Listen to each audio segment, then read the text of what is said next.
Ah, it's always so good. Oh, Without fail. Always so good.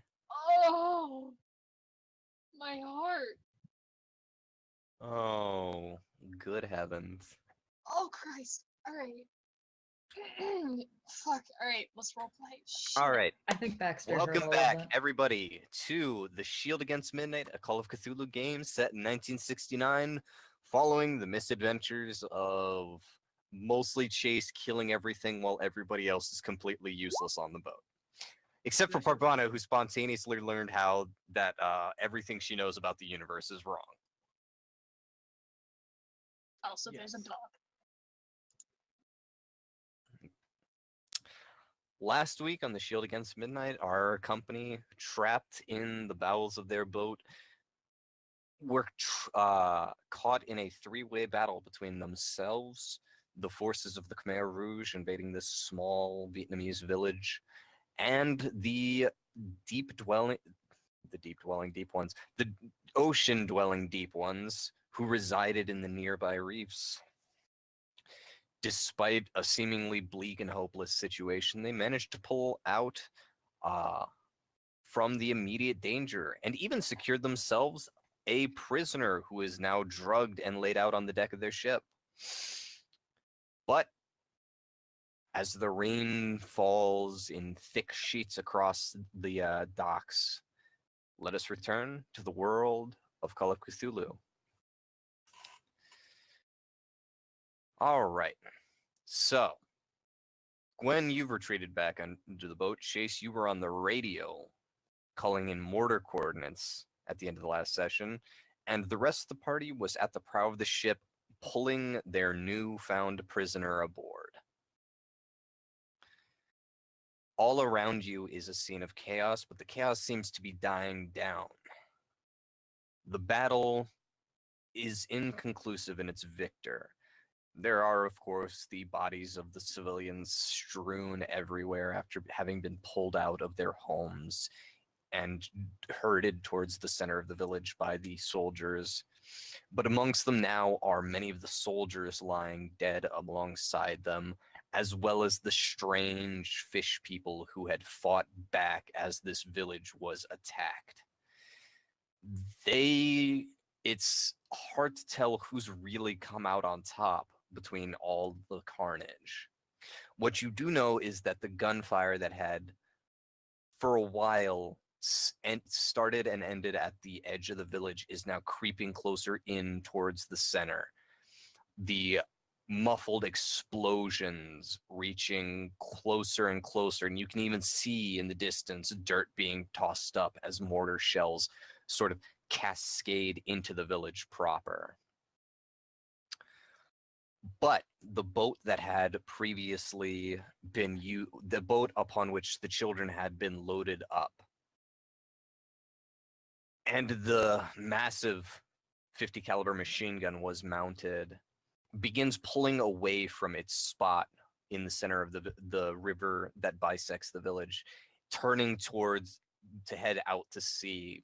And once again, that massive gun barking hellfire as it fends off some of the last living combatants in the area, abandoning a few of the Khmer soldiers still fighting amongst the docks while tearing through the deep ones that they're fighting with. As it passes along the docks, the gun twists towards one of the only other sources of activity in the area. Your ship. But as it does, Chase, would you roll luck for me?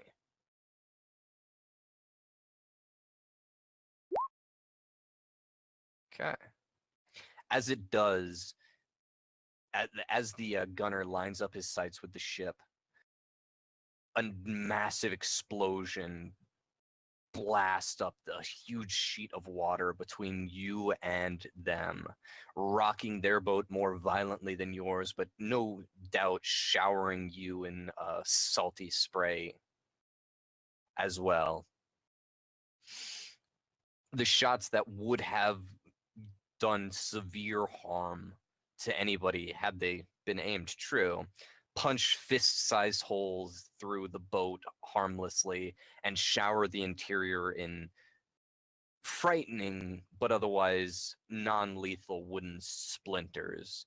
One of the windows to the houseboat shatters from the impact, but nobody's standing particularly nearby, so it just covers the floor in glass as the boat accelerates to the best of its capacity and leaves the harbor. Still within viewing distance, but rapidly, well, as rapidly as a small boat can, leaving.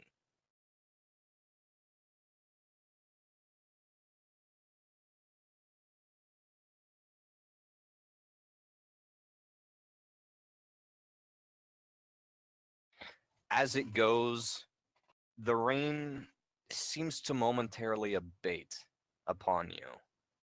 Although in the distance you can still see the thick sheets of water falling all around. Even in every direction you can see the rain continuing. It does appear that for the moment, you are under what is the literal eye of the storm, giving you a slight reprieve from the oppressive weather.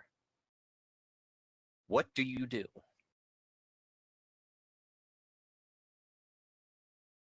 Well, I guess Chase stands up and kind of okay, considering we just had they were exposed.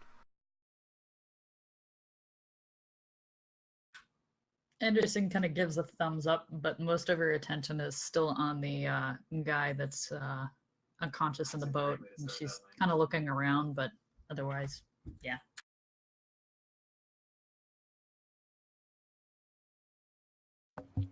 Well, as you glance around, you don't see much activity anymore. Things are seemingly abating. You're both in the eye of the storm, literally and metaphorically, for the moment. The fighting is closer, but still distant, and even as it is closer, it seems less frequent than it was before. There's bigger gaps between the bursts of gunfire. And after that oh-so-close mortar shelling, those big guns seem to have gone quiet for the moment.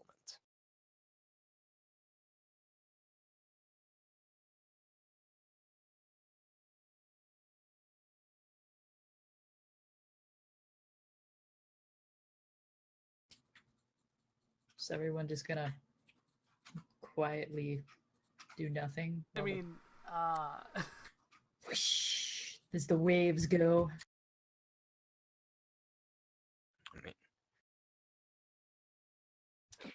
What time is it and how much longer until our observation thing that we're supposed to do? It's going to be about probably close to 12 hours now. It's now mid-morning as the battle starts to die down. If I were to look for something in the water, could I roll a spot hidden to see if there's anything still around us? Any more deep ones? Any other things? You can go ahead, look over the edge of the boat, and roll me a spot hidden. Watch me fumble this and fall off the boat. Well, I'm okay with that. As far as you can tell, you don't see anything. Unless you'd like to push that roll. it really close to the water. You have a 25 and that's that not worth. It's that one is so sad looking at me. Yeah. Yep. I am not going to push that. I am not going to. Well, is it worth spending luck? Not. Yes. No. No, I don't think so. A lot of luck. That would be 7 points of luck you would lose. Nah, I'd save it for another time. All right. I have 70 luck, so there's always that. Yeah, that'd be 10% of your total luck. I'll wait for another deep one to pop over the edge. Don't you dare, Locus. At that moment, a trident came out and stabbed Anderson in the vagine. Luckily, she had plate armor there. Because Chastity belt? because that's how armor.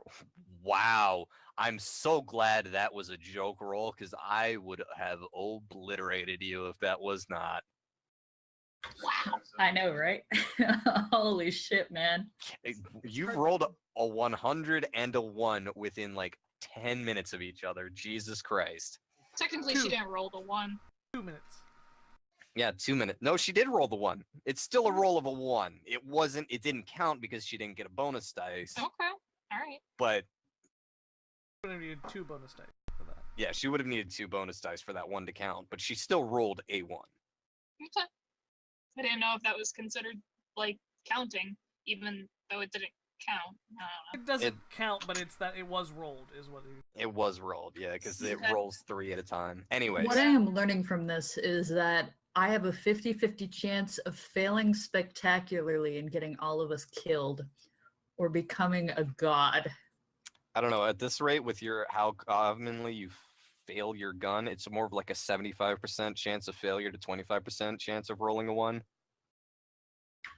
Yeah, So- probably right. With things being quiet, is it something Absolutely. Chase There's starts... no fighting going on in your immediate area.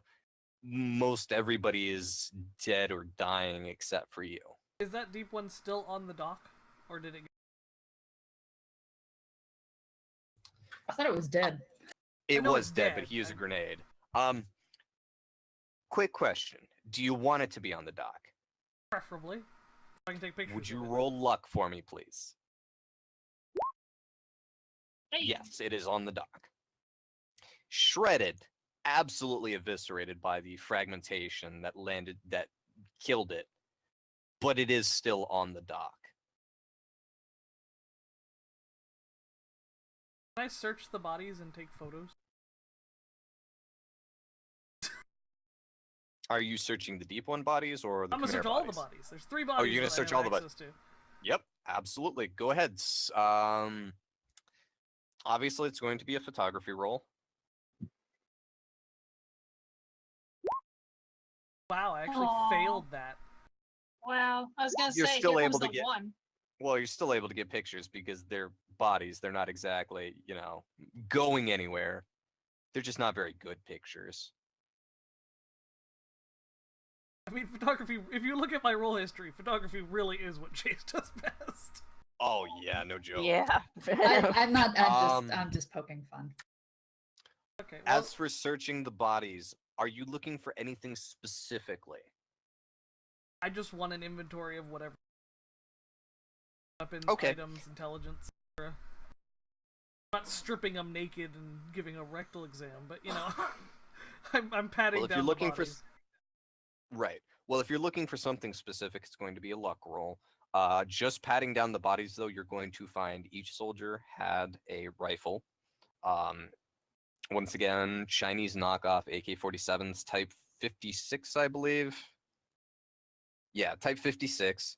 The soldier that you killed with the grenade, this one right here, That had was the another that one was of... with the grenade. No, the one who was holding the grenade. Oh, okay, yeah. Yeah, you killed this guy. He was holding the grenade, and then you use that grenade to blow up his friends. The one on the dock that you are immediately next to, he also has a Type 54 pistol. The others are not carrying a sidearm. They do appear to still have basic bayonet for the Type 56 matching, as well as each of them is carrying 4 magazines aside from the one in their weapon. Although, actually, you kicked this body overboard, didn't you? I didn't. Well, Gwen. Gwen I did. did. Yeah. Correct. Yeah. Yep. Okay, going. then never mind. Well, I did loot him though. I got the journal off of him. Yes, you got the journal, but you didn't get the rifle. And what I was going to say is that he would be missing a magazine since he had a weapon failure, similar to Anderson. But since you threw his body over, it doesn't really matter. It doesn't matter that he's missing a magazine. Okay. I mean, I don't think she would have thrown the gun into the water unless it was like strapped to him and she didn't give enough of a shit to take it off. Well, that's the real question. Did you want to keep the gun? Because you didn't specifically say last session. I didn't. You're right. Do you Well, want it? Yeah. There's no reason to throw a perfectly good gun off the side of the Okay, ship. that's gonna be luck, because like I said, you Okay. did not specifically said, so may have been. Oh, No, you didn't keep the rifle or the All right. magazines. So as of right now, you have 3 Type 56s aside from the ones you looted earlier, and 8 spare magazines. Chase just kind of unceremoniously dumps.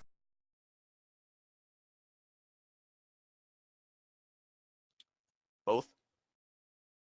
Just the, just the guns. Oh, the rifle. Oh, okay. all sorry. the weapons, bayonets, grenades, ammo, anything that isn't full of holes. Like anything, it has to be functionally. So this guy over here that got blown up with a grenade, if he's got, fragments piercing, I'm actually going to say that a couple of the magazines were damaged by the fragmentation. You brought up a good point. Chase would So, just throw them into the water. Yeah. So you're more or less going to get, off of these 2 guys, you're going to get 2 rifles, a handgun, and 6 magazines. Now, there are still weapons on this guy, but he's kind of under watch of everybody else at the moment. Somebody who's watching those weapons away from him. Wouldn't say that in character because assuming you all have that. I mean, Anderson had her eyes on him. If she saw that he still had weapons, she would take. Wait, which guy are we talking about here? Hold on. This guy, that one. Wait, he had The one weapons not- on him? Yes, he's a soldier. Of course he had weapons on him. Well, they were in the water, though. That doesn't mean he didn't have them on him. All right. It's called a sling. He had it slung over his shoulder. Yeah, Anderson would have taken that away. Okay, so you do have a 3rd Type 56 rifle, and that's going to bring you up to 10 spare magazines. Can I check him for additional weapons? Like, does he That have a would be knife smart. strapped to him? Again, doing a cursory search looking for the basic stuff, he doesn't have anything else. He's just got the rifle and a bayonet. If you are looking for something specific, that's going to be a luck roll. When we say specific, like a journal or Well, you like- tell me, what are you looking for? looking for a journal, looking for any type of written record, ID, dog tags, anything. Like intelligence. Okay, so intelligence. That's going to be a luck roll. Luck or well, I mean, I'm not gonna take that from Anderson.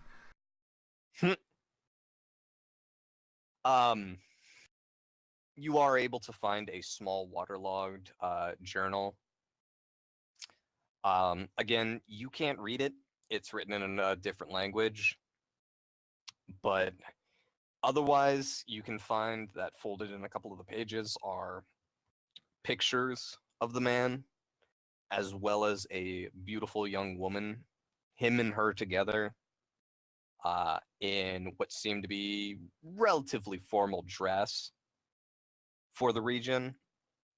There are a few more pictures of the young woman tucked on different pages, but otherwise you're not able to decipher what's in the journal as of right now.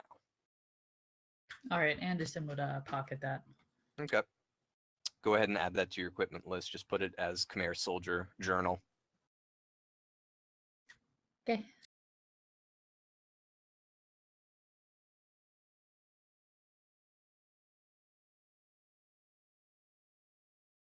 All right.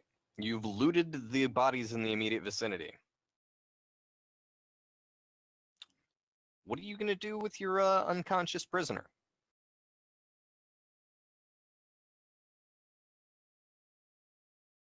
Morphine won't last forever.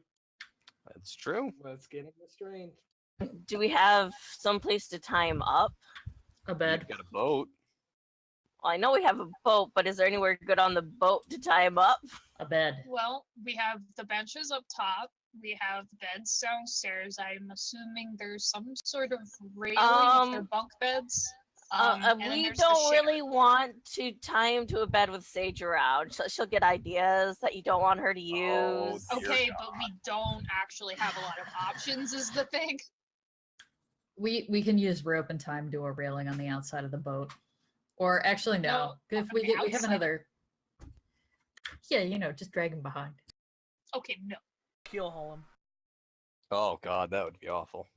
Strap him to the roof. Ooh, strapping him to the roof sounds like fun. No. Okay. We'll put him in the so... front bumper so that the game wardens know. No, I think we should just have Sage roll former companion to tie him up in a boat. Yeah. So we can once again achieve multi-universe synergy. Yup. So all y'all are meme lords.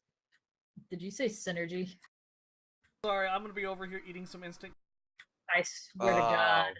God boat. damn it. So with the commotion dying down, Gwen Big is gonna turbines, right? come up. She's gonna leave Rocket there and come see what everyone else is doing. And so yeah, she's up here now because I'm tired of. No, Rocket stayed. No, Rocket's coming up with her. Aww. He's coming right on up there. I'm sorry, but there's still a lot of scary noises. He needs to be with Mama. All right. Well, then he's between her legs and she's coddling this giant baby. Yup. Who's addicted to food? I Aren't we all mean, technically aren't we addicted all? to food? Yeah. We Well, always gotta but- have that fix, but- man. I can't live without it. The withdrawals suck, man. I tell you. Yeah, they do. Anyways, but she would see that they have a prisoner and that he's lethargic, I guess. Well, for right now, he's And- completely unconscious. Well, then then he's just out cold. Is he alive? Is the in character question, not out character. He's alive. We're just Well- trying to figure out the best way to keep him that way while still being able to interrogate him, at least for a little while. Gwen is going to. Is there a place that, like, on the boat that common sense would say has a rope, or is she gonna have to poke around and hope that one exists? I will tell you right now, there is rope on the boat somewhere. I have no idea where y'all would have stored it. Okay. At the Well, very least, there there's- is rope tethering you to the dock. Yeah, no, there's usually lots and lots of rope on boats of Yeah, no, I all figured, different I kinds. just wanted. Okay, so anyway, she would go to nondescript location and get rope, and come back and start to tie this guy up because no one else is doing it. I'm actually not sure what skill would apply for tying people up. Would it be like a strength roll because you're trying to? Is Next there dexterity. use rope? Dexterity, I'm thinking. Dexterity Some did not. probably is Climb? gonna. I was No, thinking not climb. dexterity I- or maybe it might sleight be of hand. survival. Actually, survival. Oh, Yes, Fuck you. that's Jay. Fuck. really gonna be it because survival is I survival. don't even have That's not- survival as a roll I can make. Sleight you of do. hand You can add could it. work too. Sleight of can hand add could it. work. Sleight of hand could work. I mean, I can tie him up if that's the case. I Can have. I just roll Dex for education? Because she went to school to fly planes, so she would know, like, maybe some survivalist stuff.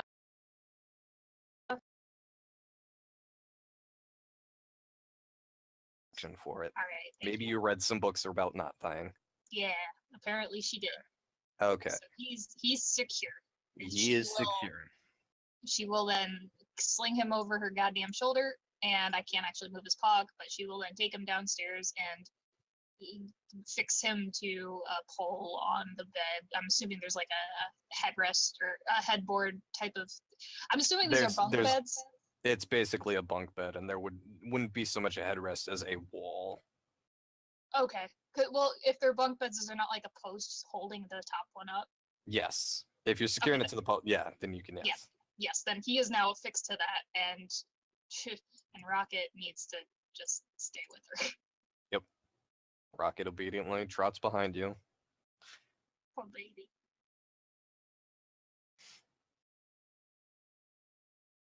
Parvana is just gonna find somewhere to sit down in probably the radio room.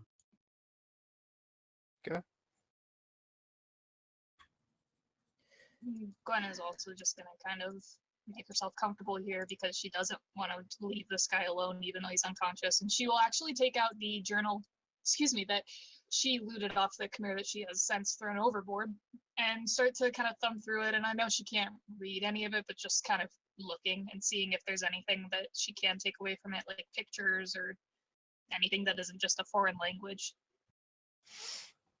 As you thumb through the journal, what you find are sketches, actually, done in the same pencil that the journal was written in. Now, a little wet from the rain, but otherwise still distinguishable. You're able to pick out sort of the rolling hills of the more highland area nearby. A photorealistic sketch of a flower native to the region. Shut up, I know the joke's already fucking coming. It was on the tip of my tongue, but I will spare you from it. You're able to find drawings of native flowers and the like, mostly landscape and flora drawings, not so much pictures of people, Mhm. but very well detailed, very well done. Something that perhaps the soldier had done in his free time. So basically, the takeaway is just that this is what the soldier did in his free time. There's no information really she's gleaning. No, it's just some nice drawings.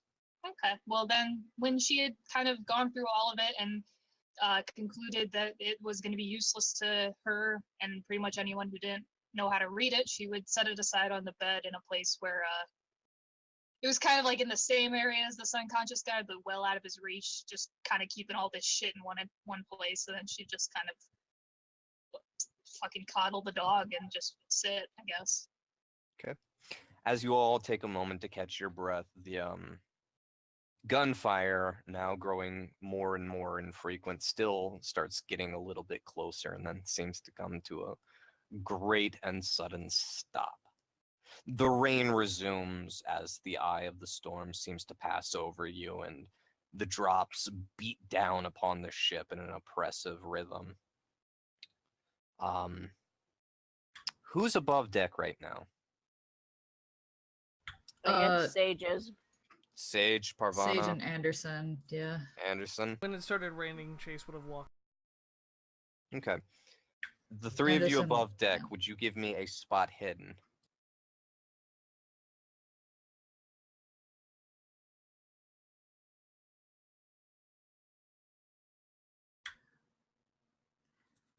Apparently, Parvana sees all. Wow.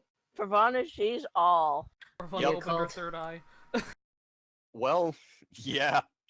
Parvana, in the distance, through the thick rain that's limiting your vision, you can actually see the dark shape of one of the boats that had been approaching earlier, with the boat that had taken the children.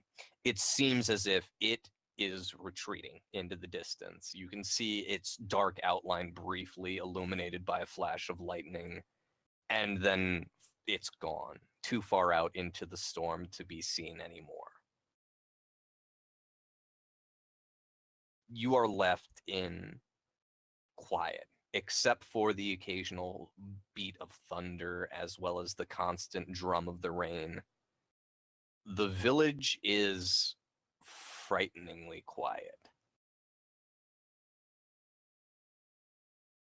Parvana, Well, will, just oh, sorry, keep on.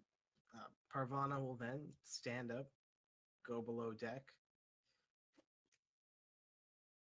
and pretty much go to find Chase and then say to him, the gunboat has retreated.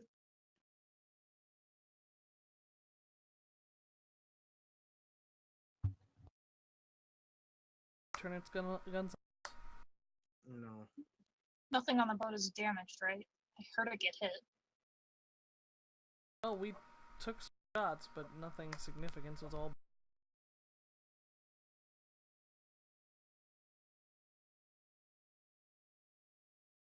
Gwen just makes a mental note to check it before they make a point of leaving, just in case. But seeing as the shots, from what she could understand, were not severe. She's not making that a high priority right this second. Anderson would come inside and kind of ask down the stairs to Chase, hey, would it be a good idea for us to move? Yeah, probably. Who can drive this thing again? No, we don't Carvana, want to. apparently.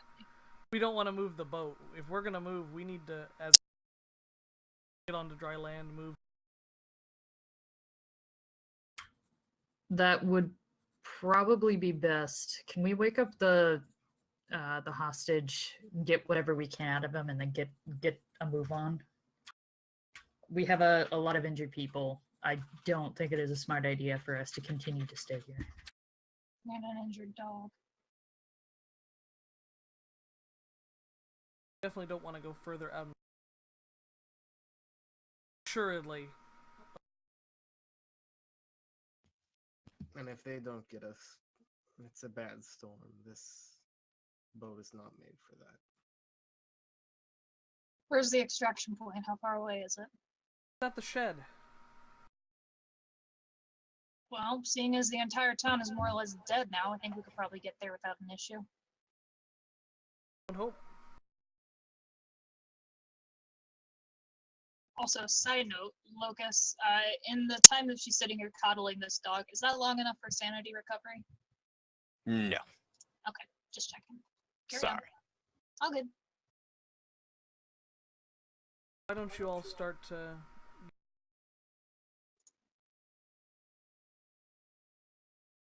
get any more intelligence or destroy any records of us being here at the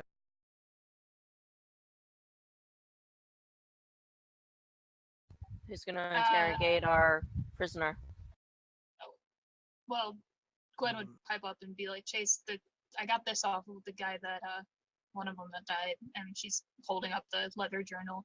It's all in a language that I cannot read, and there's some doodles. I can't glean anything important from it, but it might be useful. Would Pravana maybe be able to read it? No, Oh, you're talking different language. Like, never mind. it's not Vietnamese. Yeah, I don't think any of us can read it. Chase would just kind of take it and just kind of nod to, appreciate that she had actually been looking for intelligence. Hands it to Parvana. Another book. Chase didn't even open it. Kind of appreciated that she was looking for it, but didn't even go through it.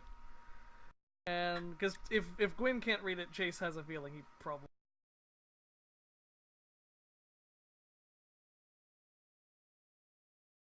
Carvana is now the team librarian.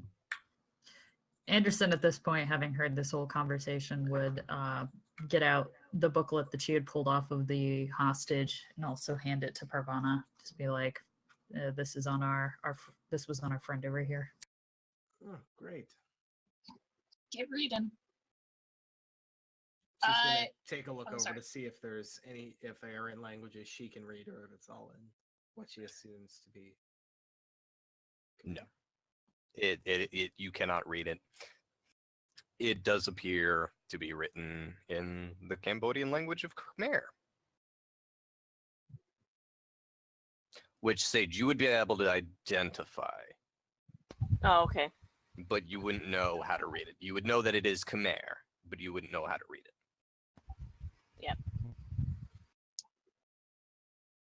Is there like a obvious mark on this hostage dude of where the morphine was injected? Because Gwen was not present for that. No. No? They would just basically jammed a cigarette into his arm, or was it his neck? I thought It it was was- his neck. Okay, it was the neck then. It- Yeah. It was the best spot, a one to buy. Yeah. Great, the jugular. It's Then either way, no. There is no obvious sign that this man is drugged aside from the fact that he is acting drugged. Okay. Parvana would though say it's. I'm not sure how much useful intelligence we'll get out of him in a timely fashion. It'll take some bit for everything to go through his system. What'd you put in a system? More morphine. Oh. Well, then there's no use trying to wake him up right now if you just did that. Well, we can't really take him with us. Yeah, we can. Why can't we? Well, it's just kind of hard carrying around a what 180-pound man or 200-pound man. Fuck you, Gwen lifts. Okay then. Just think it'll slow us down a little bit more than what we'd really be looking for. Well, if it produces useful information, I'd say it's worth, being able to walk a little bit slower. And at worst, we can kick him out into gunfire to distract. Mm-hmm.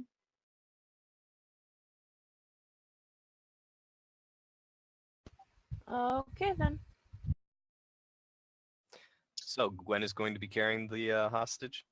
Yes, so also, Lucas, is it applicable for Gwen to have Parvana try and take another attempt at patching up Rocket to see if we can get more HP No. restored? No? It's okay. Same wound. It has to Is be a it- new injury for you to get Oh. another medicine check. So then how does he restore HP at all? Is it just over time? When you're done with the mission, over time he will heal. Gotcha. Alright. But no, for now, since he has not sustained an additional injury, he cannot get healed again. Gotcha. Alright, then never mind. That will not be addressed right now. I mean, if you make him bump his head for 1 damage, I in theory could net heal him for 2. Yeah, Unless you or fumble and I could then- kill him. Yeah. And there's no way for that to make sense in character. Like, Rocket, hold still. I need to punch you in the face so that your rib gets better. When game mechanics don't make sense. Well, you could reset his shoulder. No damage by Ugh. that, and then because you You know put what? the shoulder back It's- in. It's just so not worth it. This dog will be okay. God Yeah. willing. All right, So we're gonna leave Chase. that one. As you enter into the harbor master's office, the place is not as bad as you would think. Some shrapnel has peppered the outer wall after the grenade you tossed, but being of a sturdy enough construction, not much of it has penetrated the wooden shack. Inside, there's a couple of leaks that drip down from the rain, but the paperwork seems to have been strategically placed around the desk in relatively disorganized piles so as not to get wet. It doesn't seem to have been disturbed much by the Chimera soldiers kicking around.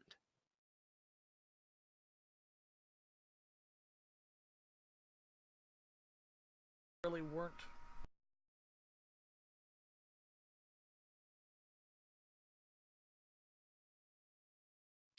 But I assume you are going to be looking for records. Damn.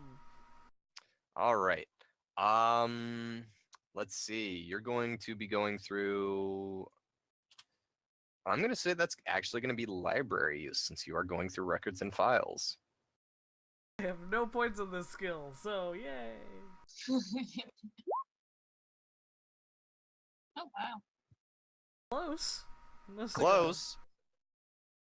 I'm gonna just spend more time because the fumble in a library use is a lot less intimidating than a lot of the potential other things that could happen. Yeah. Oh god, you say that. No, Lucas is gonna get I mean, really creative. Worst case scenario, I just find a home and I go insane. Or you We've explode got the whole 12 place and hours. just- Time is what we have. Well, alright, take it away, Chase. Oh my god! Suck it. Yeah. Chase, you're I actually able to silenced. you're actually able to find that despite this harbor master, he keeps pretty clean and neat records. At first, you weren't able to really figure out the system since they're written in both Vietnamese and French out of habit. But once you get an idea for it from translating the French, you're able to find your records easily enough. So you now have the records of your ship being here. Would I be able to find the records of? You know what? Since you pushed that and rolled a freaking 11, yes. Yes, you can. I take that too. Yep. Otherwise, the rest of the paper is just random comings and goings. There is a few unusual comings and goings that stand out to you, but you immediately recognize why, because it's a very familiar fishing company that seems to be offloading an awful lot of fish on the island. Again, suspicious, but you actually know what they're doing. Can I search the office just in general? Sure, go right ahead. That's going to be more of a spot hidden roll, though. Like a hard success. God on that. damn. Honestly, there's not a lot going on in this room. It was a business. It was a simple business. For a It's hard okay. success. If there's nothing there, there's nothing there. I'm not Yeah, worried about there's really nothing there is the thing. I'd like to reward the hard success, but I'm sorry, that's just there's nothing going on in this. Chase gets the paperwork together and kind of crumples it up. Trash can, lights one of the papers, and taking the bits of paper that are interesting with it. Okay. No one would know if it's missing because there's no records left. Yep. And the fire's not going to spread too far considering the pouring down rain. Yep. Now, by the time you're done with that, I'm guessing everybody else would be done getting the hostage ready to move, and you'd all be ready to go. I Unless guess somebody so. else has any other business they want to conclude on the ship. Chase would get his duffel and his stuff. Is the dagger still on Parvana's person, or is it set down somewhere? I'm pretty sure she still has it on her person, but hey, who knows how this dagger works? If you want it bad enough, you probably can have it on your person. Well, no, I'm just making sure. Like, I don't think it would have been left behind. I think Parvana would probably have opted to Yeah. take it, so it's not really an issue. But Gwen would actually probably just have her eye on it, or at least kind of give a little bit of a shit about where it is, but not actually want to carry it or anything Yeah. else. But she has her hands full, so. If pressed, Parvana would just admit that she has the book and the dagger. If pressed, Mhm. she'd admit that. She'd admit in kind of like a quiet, like they may be too dangerous. We shouldn't spread them out. Real quick, Darby, Yes. how badly does Gwen want to know about the dagger? Like, Not she does not very know. badly at all. Well, she's just you sure? she's worried about it. Okay, let me try and explain Yeah. myself. She's worried about it because she doesn't like the thing. She doesn't want to know where it is because she wants to have custody of it. She wants to know where it is because she just doesn't know what to expect from it, and she doesn't know. It's just fucking bad news to her, and she would like to have tabs on where it is. So she would like to know where it is, pretty strongly, you would say, to keep tabs on it. Yes, but not because she wants it. Yeah, that's what Yeah. I'm trying to say. Okay. Oh boy. Parvana, you're actually going to feel your you had it stored in the hidden compartment of your bag. Your bag's going to feel slightly lighter, and Gwen, as you give a momentary glance around the bunk to look for the dagger, you'd find it in your hand. And also you're going to lose 1d6 sanity. All right, hang on. 1d6.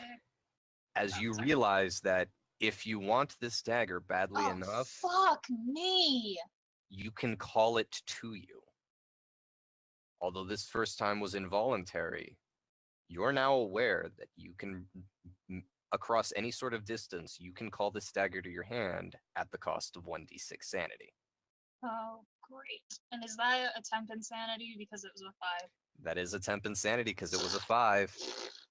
I didn't need this right now. All right. Alrighty. Let me bring up my table because I actually didn't have this ready to go. I knew I Yep. should have. Would have thought. While that's going on, Chase is going to basically go downstairs and disassemble Yeah. In the toilet? You mean in the bathroom, or was it actually in the toilet bowl? No, it was in the head, which is the bathroom. Yep. Okay. All right. Temporary insanity. You need to go for an intelligence roll. All right.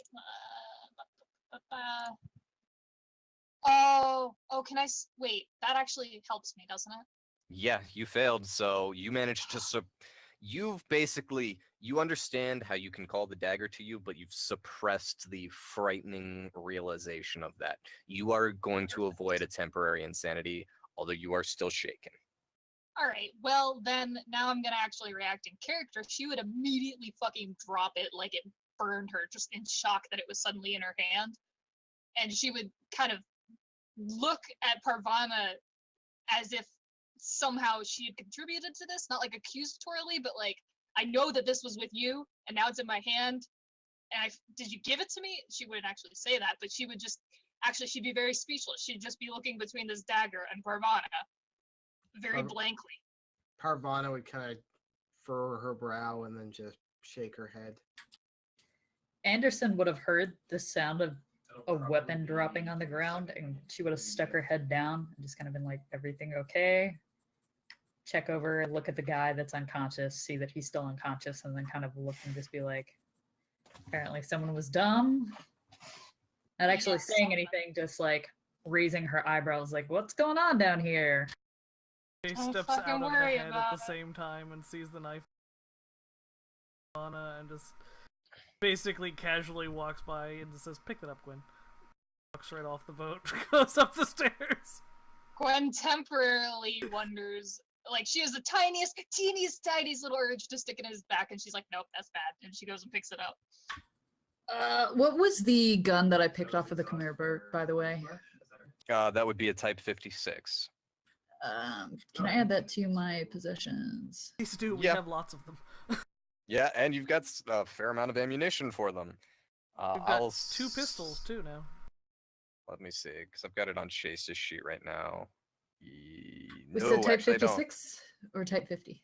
No, Type 56. Okay. Oh, I put it on one of your sheets. Who had the Type 56? Not me, but I did have the UWM intelligence, which might have happened a long time ago. Yes, in that was in the that was I think you got that in. Chase has that now though. Collected all that stuff earlier. Cool. Yeah. All right, I'll go look up what it is for the Type 56 real quick. Chase, are you grabbing one as well? No. No. Okay. I've got what I need.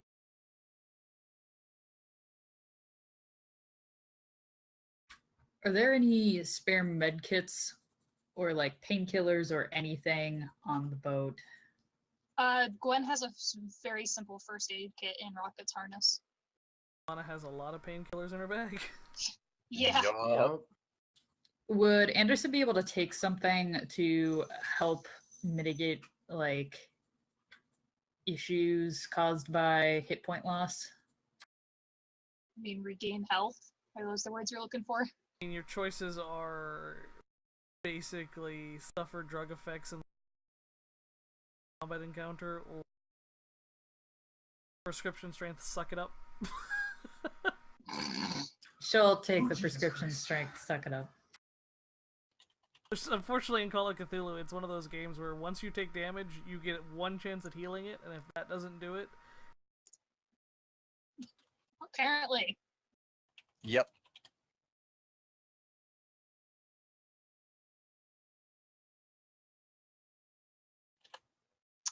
Is the radio, like, fixed to the boat, or is it something... No, that is absolutely something you could bring with you. Doink. It is. It's not. It's by no means a walkie-talkie, but with minimum takedown and takedown, you would be able to carry it with you. We need a wheelbarrow. Chase puts it in his duffel bag of holding. Yeah. Also, I went ahead and added the Type 56 to your inventory, Anderson. I saw. If anyone wants any of you. those weapons, like... Yep. I have a Satan dagger. Speaking of which, Gwen would actually take a moment before going to like hoist this Khmer over her shoulder and untie him, untie him first from the post. She would take some of the bed sheets of the bed that she's sitting on and cut some strips off of them and kind of crudely braid them into like a little makeshift rope, and then use that to create, like, again, a very crude makeshift holster almost for this dagger, because her pockets are not really equipped to handle a weapon like that, just kind of shoved in there, and she doesn't want to actually cut herself again. But this thing is obviously magnetized towards her, and she doesn't know how she feels about that. But yeah, she's gonna figure out a way to like fix this on a belt loop, basically. Okay. Anderson's gonna take a minute and wait. We untied the guy. Well, you pulled him Untied off. from the bedpost. He's still bound. All right, she's gonna put a pillowcase over his head Okay. just for while they're on the boat. Clearly, the rain would not be good for the pillowcase situation. Just accidentally waterboarding this poor unconscious man. Well, you're all about to leave the boat. Remember, you're heading to the shed. Let's see. What could Did you she say do? that the rain has let up, or is it just it's just a No. light drizzle? No, it's still it's almost hurricane storm Oh. outside right now. So- You said we were in the eye of it, though. Is it still bad The like eye that? has passed. You Oh, were in the eye okay. briefly, and then it passed. You're back Never in the mind then. storm. All right. Gotcha. If that's the situation, she's gonna take the pillowcase, fold it in half, and basically try to use it as a blindfold around this guy's eyes. Keep Okay. him kind of in the dark.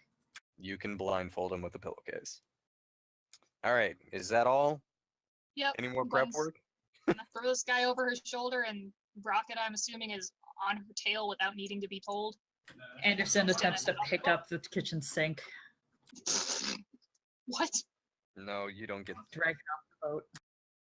There isn't a Right. kitchen. There is no kitchen sink. All right. I can't pick up the guy, by the way, so. Yeah, don't worry. Yep. Let's see. Oop, that was not what I wanted to do. Actually, I don't really have a.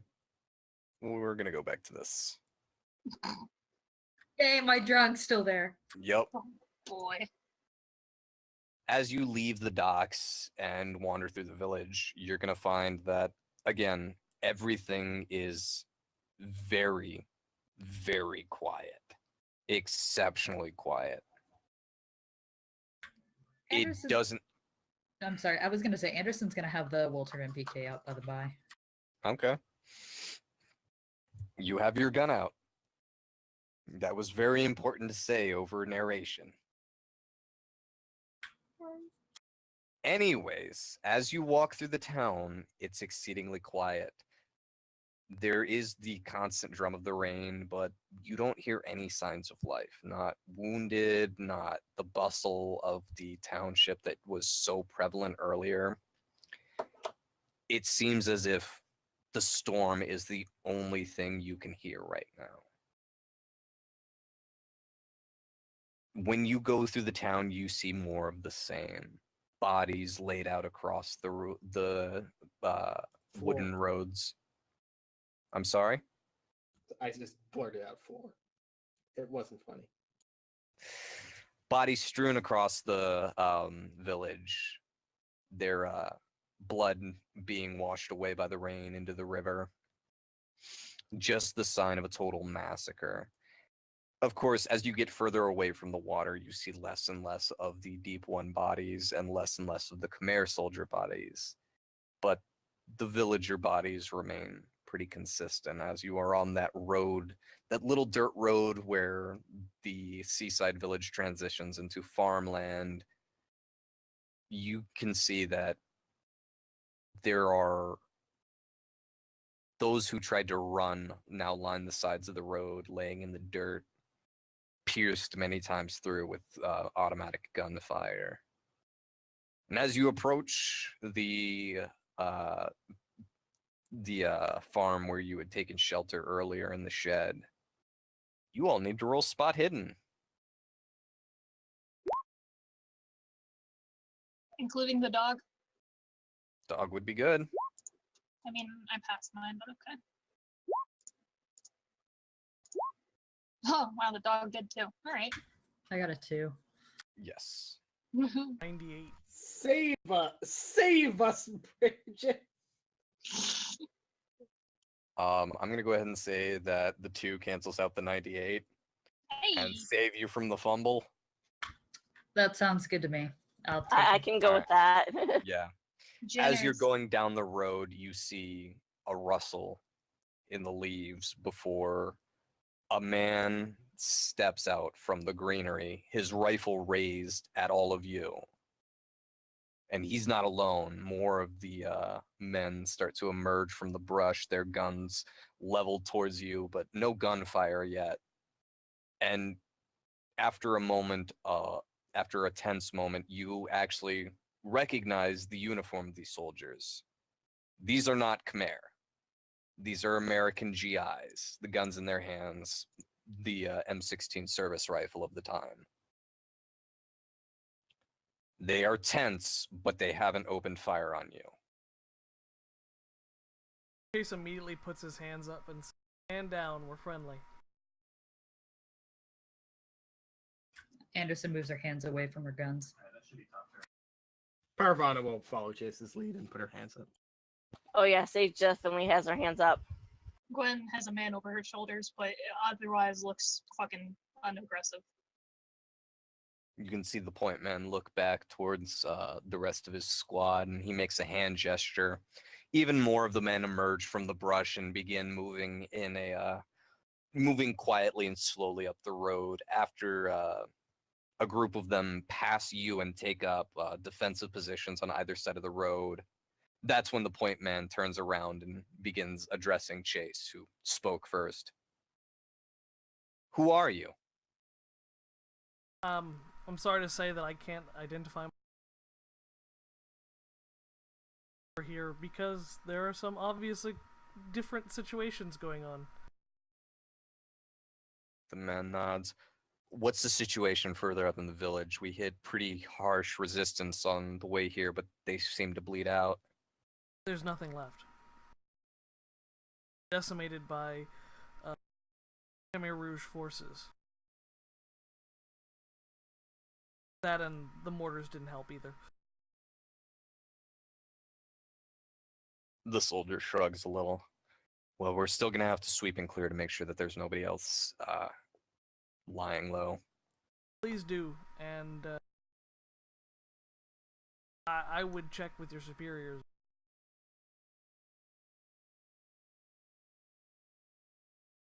The soldier nods and then returns to the formation before, again, they begin marching up the road.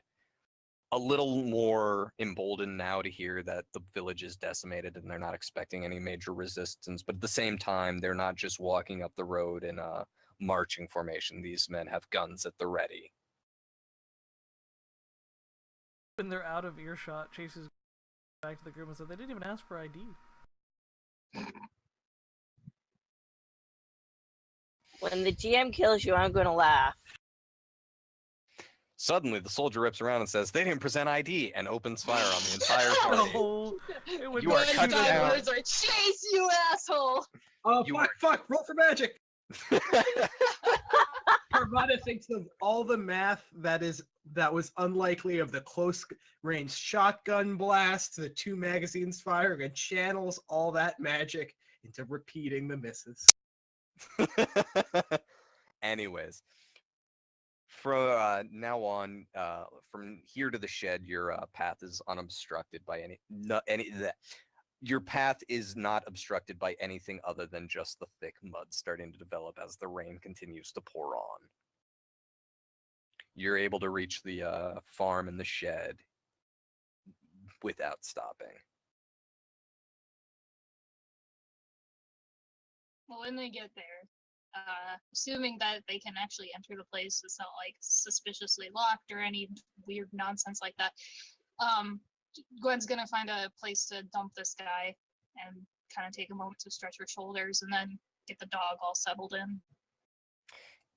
The building isn't suspiciously locked. In fact, it looks much the same way you left it.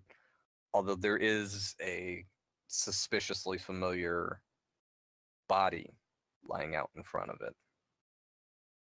A woman with dark hair, laying face down in the mud, reaching towards the shed as if trying to reach it, but shot 3 times through the chest.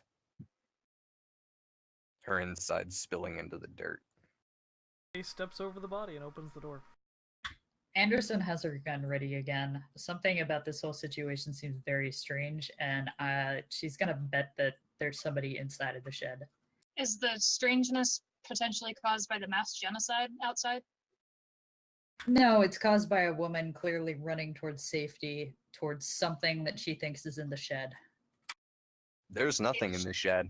As Chase throws open the door, you find it completely empty the way you left it, with some of the basic supplies that you weren't worried about still scattered around the place, but otherwise completely undisturbed except for a big leak in the roof. Kayla, she thought we were in the shed. Oh, We were not, because that would have been a dumb place for us to be. Is it safe to assume that's the mother from earlier? Yeah, that's what I'm Yeah. assuming right now. That's a fair assumption, but unless you turned her over to look at her, you're not Yeah, going to be able to and- tell. Gwen's not actually. She's actually deliberately not looking at this body and just trying to take care of the shit in front of her. Anderson's gonna kick over the body and make sure that the face is still there.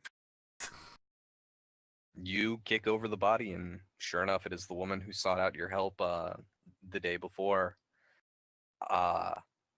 Now, in significantly less red leather, yellow leather, red leather, yellow leather. All right, good to go. It's the woman from the day before, pierced through many times, her face twisted in that mixture of shock, not so much pain, but just surprise, as if she'd never really had the opportunity to process that she was dead, just that it had struck her so suddenly that she had fallen down before her body could even recognize the fact, and there it stood, frozen in time. Her guts run through and now spilling into the mud, the viscera mixing with the dirt. And as that recognition hits you, sanity check. I thought so. Not from us, right? Just from Kayla. No, just Anderson. Okay. Yeah, okay, it doesn't bother you. Anderson sighs. Chase actively chastises Anderson. What are you doing? Checking that the face is still there. What if she was booby trapped? What if she wasn't dead? That then booby trapped? You know what I mean. And she'd give him kind of the pointed look. Chase just kind of does the whole no, and shrugs and just goes inside. Gwen is in a corner rubbing her temples. Roll for headache. Aww. I'm kidding. I'm Roll kidding. for head on, apply directly to forehead. Head on, Gwen apply applies directly her on the forehead. forehead. Directly on, to the and nearby applies the- wooden post. She does not have a Oh headache. god. No, you succeeded your headache roll. You have a headache. That's not how it works. Damn it. Anyways. But like I said, the shed seems more or less in the same shape you left it in yesterday. Anderson's gonna do a quick run around the perimeter. Okay, give me a spot hidden check. Oh shit!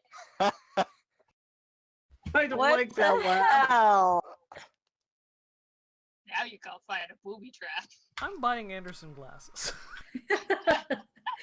And if you have Actually, face. Or a Anderson- helmet. Anderson doesn't need glasses. She knows what she sees. She sees them in the bushes. There's still Khmer out there. They're moving parallel to the American forces circumventing them. She's positive of it. They're in the trees. They're in the trees, man.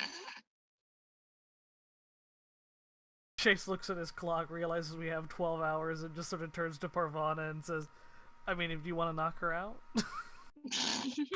Anderson's got her gun trained in the trees and is just snapping it wildly back and forth, eyes wild. They're in the trees. Jesus. She's outside the shed, right? So for if Gwen's sitting inside, this is I mean, if she was completely- doing a walk around the perimeter, yeah, she's outside. Gotcha. Alright, then never mind. Gwen can't do shit. Gwen full body tackles her to the ground and beats sense into her. Sage got inside already, but she's listening to this. It just, I'm not going out there. I'm not. While walking around, she's not paying any attention. Smacks face first into a tree, knocks some sense into her. No, we're convinced there's enemies in the trees.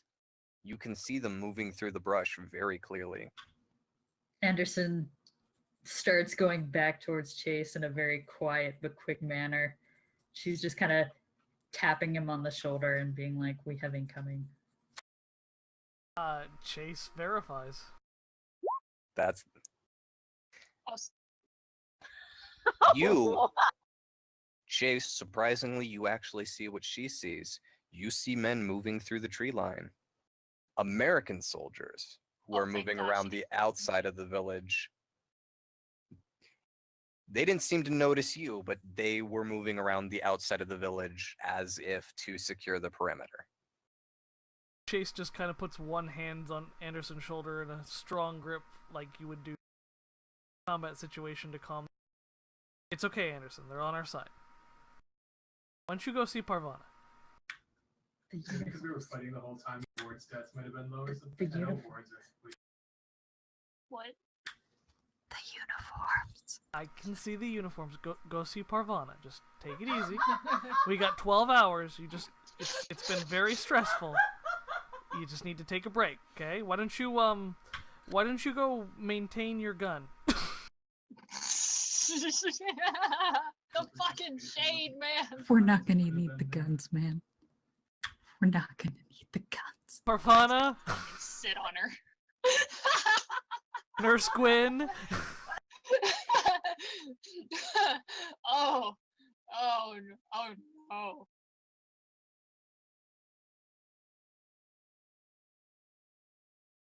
Gwen, Parvana, you've been called. Okay, Nurse Gwen comes outside and looks at this clearly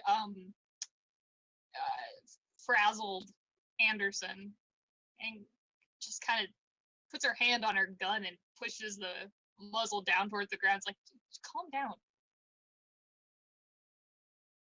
Why don't you take Anderson inside?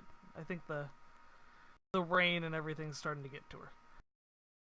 And Gwen pries the gun out of Anderson's hands and hands it off to Chase, and then practically drags her back towards the shed.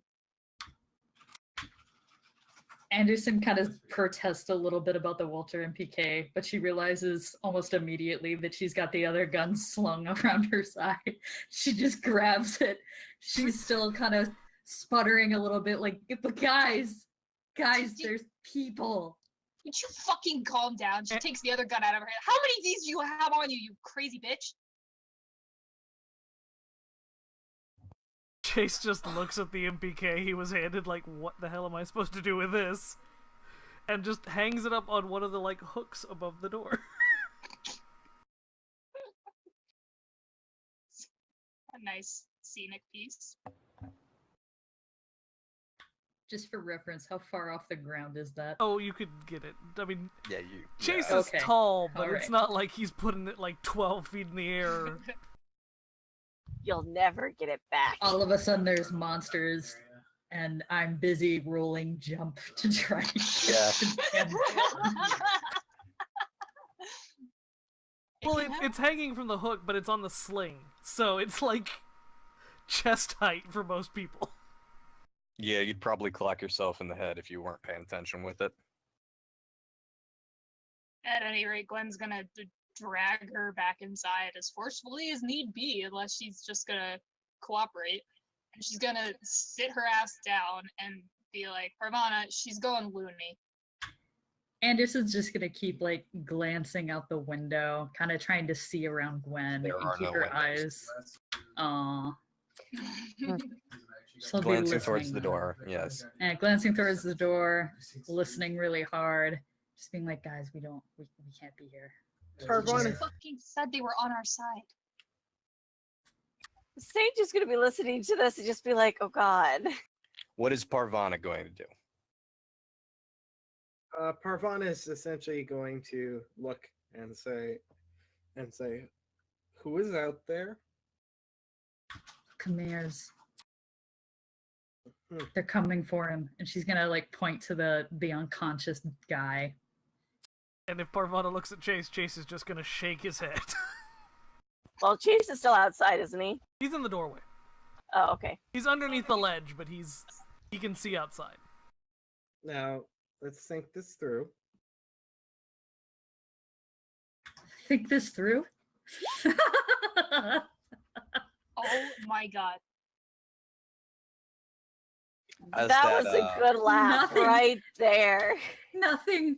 Oh, what part of any of this has made any sense? As that statement sort of hangs in the air, you hear a low groan emit from the previously unconscious man as he begins to stir. Oh yay, interrogation time. Son of a bitch, I can't sit on two people at once. Sage, tend to the Sick. prisoner. Parvana, why don't you watch the door? Anderson, we have Is he tied up still or anything? Oh, He's, Yeah, okay. he's still bound, tied up. yes. He's not tied to anything, but he is tied up, yes. So he's just lying on the floor right now? Yeah, Yes. I guess. Anderson, watch the door. I mean, not Anderson. Parvana, watch the door. Anderson, come here. Come on. Parvana draws her gun and watches the door. Anderson gets up and she's looking at Chase. But at the same time, she's looking at the guy who's kind of woken up and she's kind of muttering, should have killed him. You should have killed him. Chase just nods in agreement, but he takes the MPK down off the thing and hands it to her, and kind of takes his hand and brings her over to the corner, and they sit down in the corner, and he brings out his pliers knife, and you can see him push one of the pins out of the receiver on the MPK, and then he takes the Type 56 from her and removes the top cover, and he says, we're gonna sit here, and we're gonna make sure these weapons work, just in case we get attacked, okay? Anderson's just kind of muttering what he's saying, like as he's saying it, and it's like, okay, yeah, that sounds good. That Okay. makes sense. Yeah. That sounds You gotta be prepared, right? yeah, boss. I need you to be on top of this, so why don't we just go through, we'll just strip both these weapons, make sure they're safe to use, okay? In the house, Alright. Sage has decided to straddle the prisoner as the best way for her to get No. a handle on. No, Sage, no! Let's see where this goes. We've got a muttering Wetworth agent and No, I mean, a I'm sorry, keep going. woman from the middle of nowhere who is currently swaying her hips in front of our prisoner. Hey, As you you- know, As Sage sits down on the prisoner, tied up. well, he's tied up, but he sits down, and you hear a grunt as the motion of sitting on him seems to jostle him more out of his unconscious state. He sort of thrashes momentarily against his bindings before realizing that yes, he is in fact tied up, blindfolded, and now being sat on, and begins to mutter under his breath. Would I understand him? No. He's Khmer. Give me a listen check though. Just her. Just her. Okay. Okay. No. You're not able to understand him, and you're not able to pick up much on what he's muttering. It's very quiet. But more likely he is Khmer. So I guess my best bet would probably be sitting there and just whispering in French, because of course French. You know what? I have no idea. It's the language of love. Oh my god, Dan. Good. Oh, today's a good day. Anyways, I was gonna say that Gwen would come down once Chase is playing gun daycare with Anderson, so that's taken care of more or less. She's gonna head over to where this guy is now waking up and kind of physically protesting to being tied up. And she would give Sage a very weird look, like, what the hell are you sitting on him? But she would go and move and kind of be within arm's reach so that she could actually catch this guy and restrain him if he did anything drastic. Sage is good whisper in French. Do you by any chance understand what I'm saying, sir? The man seems to flinch from the French, but if he understands, he doesn't speak back. He continues to mutter under his breath in that language that you don't understand. Anderson's like trying to concentrate on the guns, but she's just like, just shut him up. Just shut him up. Anderson, you're gonna lose that pin. Pay attention. Come on. Gwen starts going through. Sage. She doesn't expect to get an answer out of him from like her Northern European languages, but she starts going through Finnish and Norwegian and Swedish and Russian, just kind of basic sentences of like, who are you? And I don't know, just something to see if he connects with any of those. Again, every time Gwen opens her mouth and speaks towards the man, he seems to flinch away from the words almost as if they were physical blows. But otherwise, the only change is that in his muttering becomes a little bit louder and a little bit more frantic. I'm going to need a psychology roll from Sage and Gwen, since you are the ones currently watching the prisoner. Gwen, you recognize sort of the cadence and that while you don't understand the words, you can hear the same ones being repeated over and over again. The man's praying. Oh. He is praying frantically. You don't understand who or what he's praying, but you recognize the frightened and frantic speech patterns. Gotcha. Well, Gwen would, upon realizing this, glance at Chase and be like, do you think we can take the blindfold off? I don't think he realizes that we're not about to, I don't know, do something horrible to him. Maybe we shouldn't, just in case, because I'm sorry, we are already... Having him frightened is okay, but right now, having him to a point where he could see might not be the best idea in case he tries to escape or try and hurt us. Well, he's tied up right now. He can only do so much, and he's not going to give us any information. He's going to sit here and keep mumbling what I think is a prayer, unless he understands that he's not being, I don't know, tortured alive or something. Take it off. It won't matter. All right, and Gwen reaches and pulls the blindfold off him. As you pull the blindfold off the young man, you can see that he is indeed that. He's very clearly younger than everybody in this room.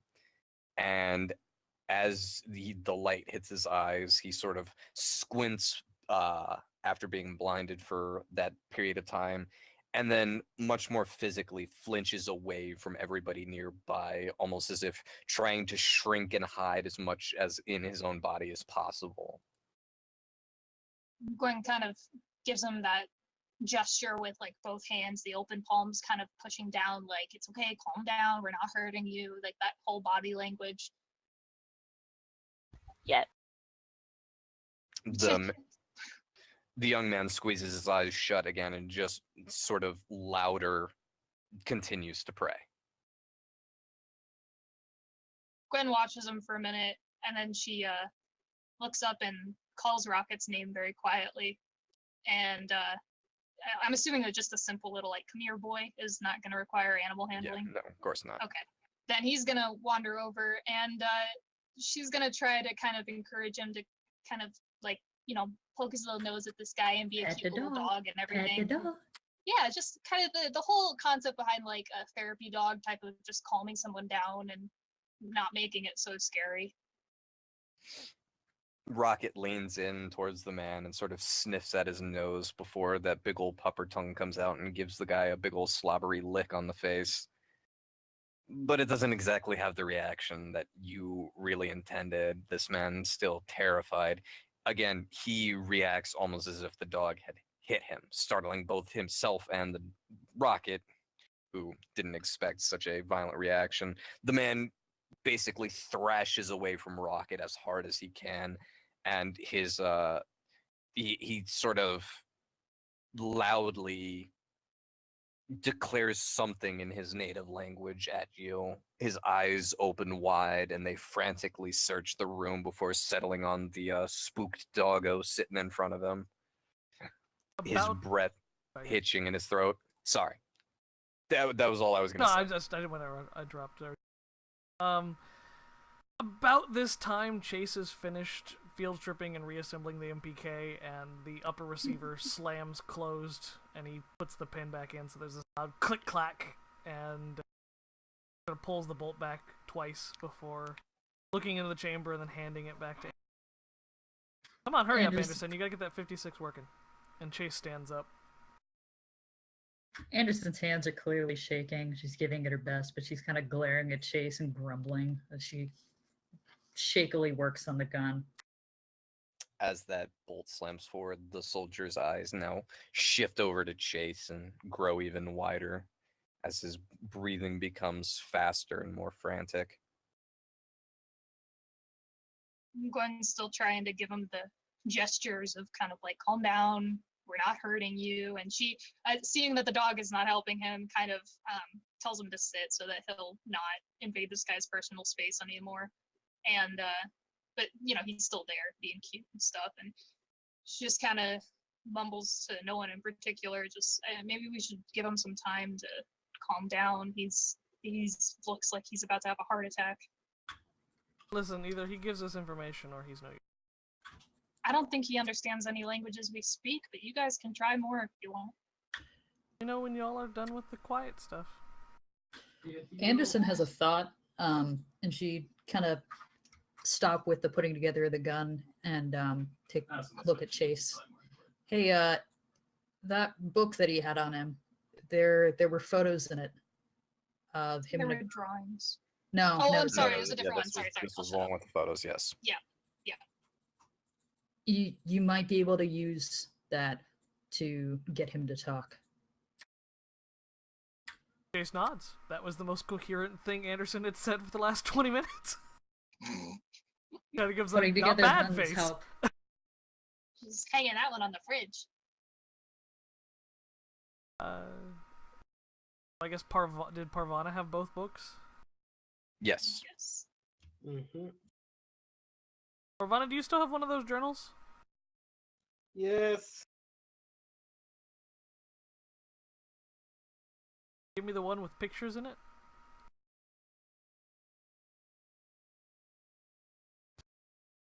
Well, the door will go unwatched for a second.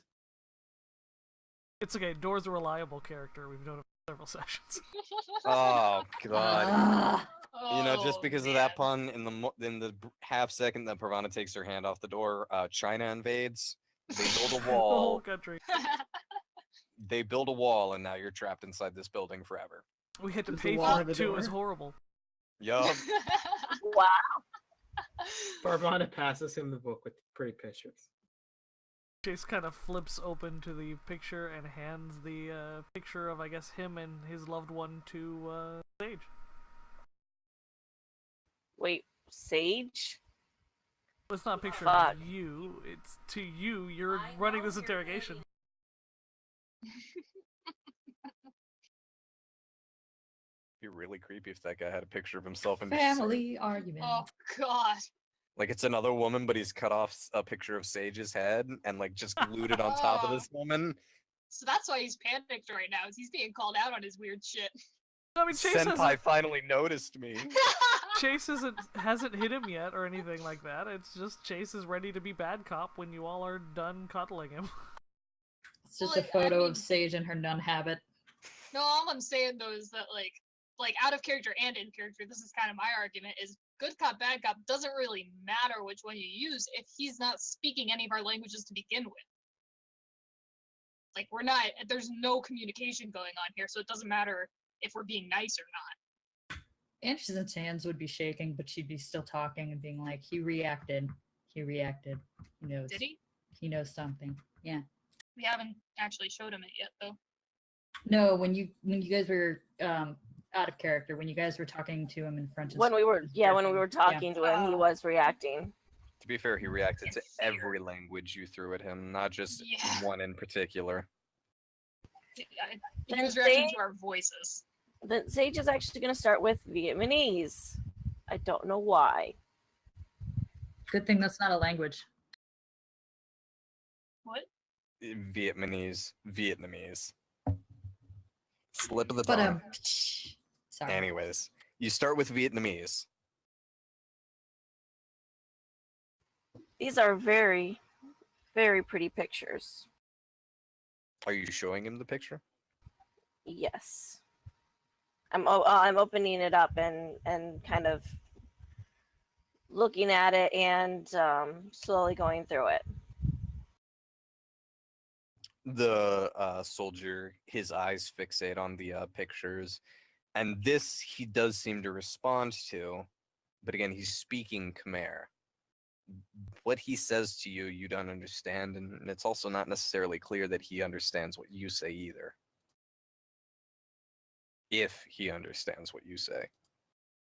I don't imagine it would, but would a psychology roll provide any insight to, like, I guess the innuendo or the implication of what he's getting at, like if he's responding in fear or optimism or anything like that? Emotion, I guess, is what I'm asking. Anderson if speaks trying to- fluent innuendo. If you're trying No, to I'm read, serious. What, Locust? if you are trying to read his mood, then yes, a psychology roll would be appropriate. Okay. I didn't know Glenn was a psychologist. Holy shit. The man is trying to communicate with you, but it's clear he doesn't understand what you're saying. He's speaking to you, but he's speaking in a language he knows. He's not, more or less, he's cooperating as best he can. Right. You can tell that, but he's not really, he doesn't understand what you're saying. Is there anything else I can glean about the emotions that he's using in terms of, like, He is fucking, he's about 2 seconds away from filling his pants. This man is terrified. gotcha. He's Alright, had a well- day where, first off, he was nearly drowned by a giant sea demon and then pulled onto a ship, drugged, and taken hostage.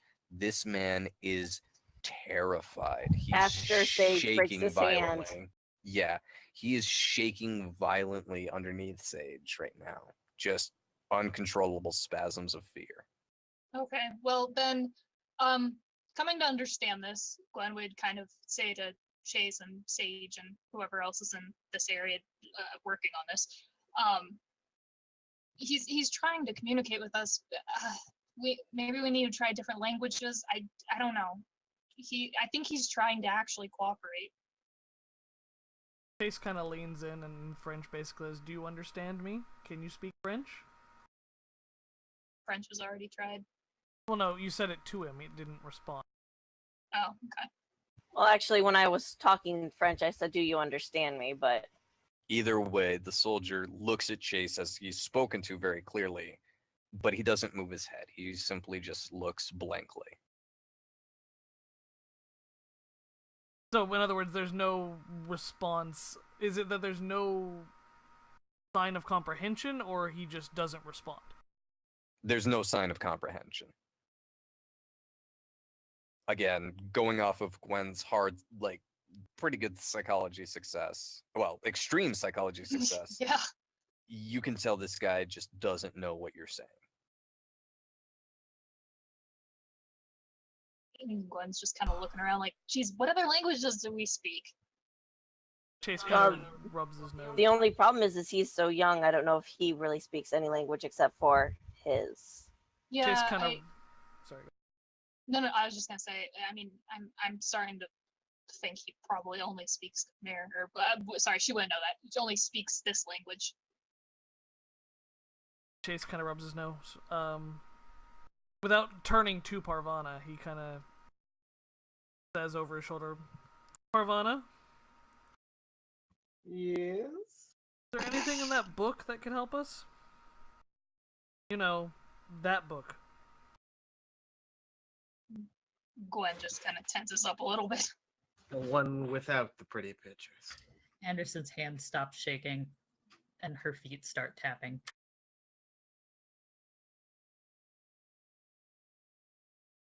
All right. Chase goes to watch the door and takes over Parvana's role.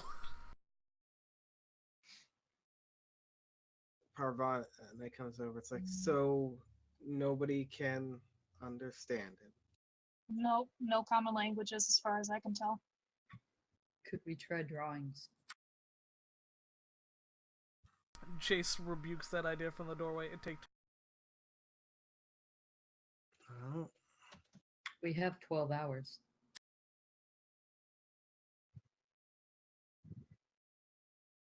Listen, either this guy proves his worth in the next 20 minutes. Sage, Yes. you want to take point on this interrogation? No. I'm failing that interrogation right now because I have no idea what to ask him. But if you could speak with him, Still don't really know what I'd be asking him, but I guess I could always try.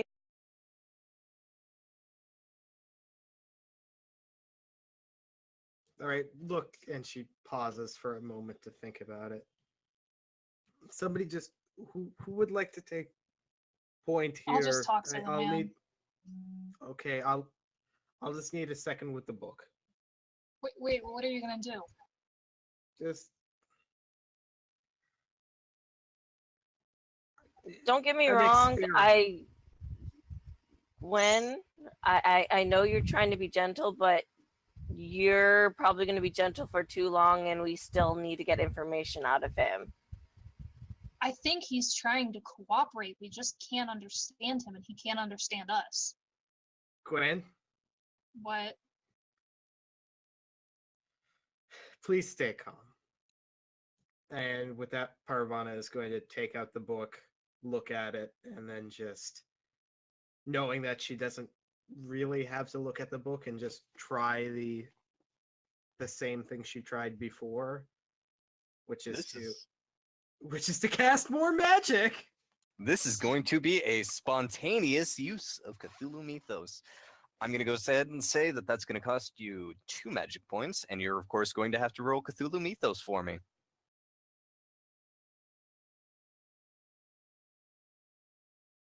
All right. Rooting for you, Dan. To make Please don't destroy me. Quinn's head just pops like. Oh. I Oh, should you have should have spent a spent a gold coin. coin. Oh, I was spending all the coins before too. Fuck. Oh no. Let's see here. Please don't push a Cthulhu Mythos roll. You Please, can. Quinn. Well, actually, no, you can. Actually, yes, you can. But that would be. No, that's a bad thing. It would That be is a bad thing. I should have said something. I was about to say like, oh, you should use a gold coin because I don't want to die. You know, I should have actually fucking said that. God damn. Since we are talking retroactively, you did not spend it beforehand. I will let you take that 4, but it'll cost you 2 gold coins. Can I contribute a gold coin? Because it's Would you- affecting me too. Yeah, you can split the cost that way, but it's still going to cost 2 gold coins. All I right. will do that because I have not spent them on anything yet. Okay. Parvana will invest as well, and just kind of she starts to lose the focus, and then just, and then for a moment, just kind of her vision blurs, and she kind of just sees a field of sunflowers between her and Gwen, snaps back in, and then regains her focus. and just concentrates extraordinarily hard on Gwen being able to understand that man and that man being able to understand Gwen. Meanwhile, Chase lights a cigarette and tries really hard not to understand. Yeah. Anderson starts giggling again. Also, Dan, you are going to take. You are going to lose 1d4 sanity points.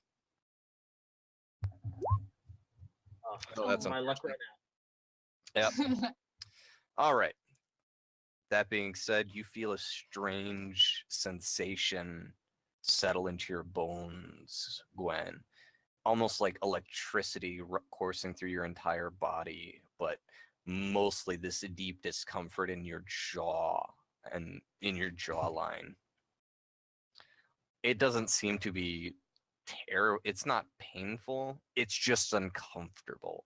And while the feeling throughout most of your body subsides pretty quickly, that discomfort in your jaw, the whole of your jawline, it persists.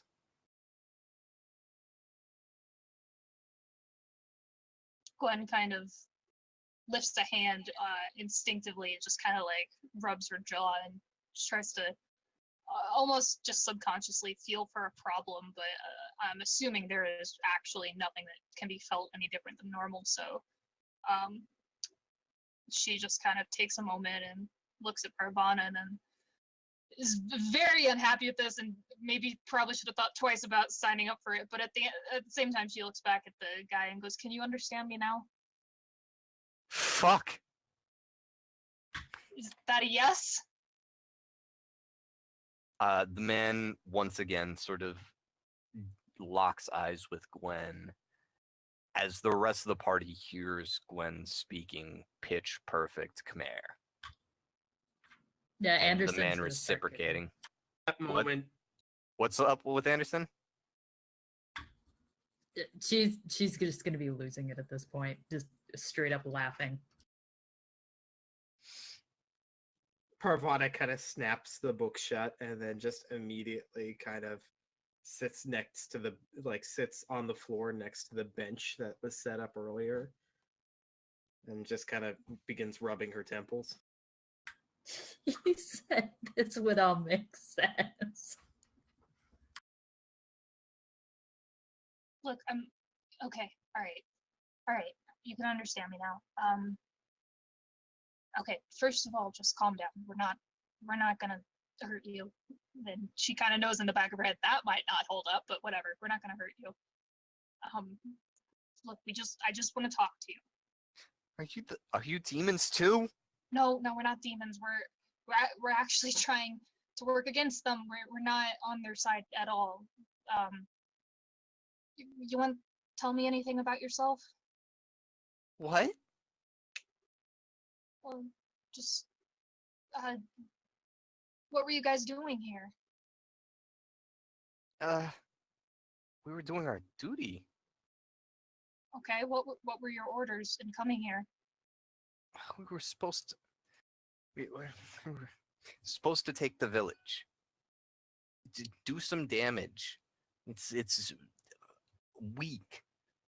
The Vietnamese pigs, they weren't expecting it. We were supposed to just take the island. That's what I was told. Political procedure? There's nothing weird going on about it? Nothing weird. Did you see the fucking demons? Well, I know, but I'm assuming that wasn't planned by you, is what I'm saying. How the fuck do you plan for fucking demons? Okay, alright, look,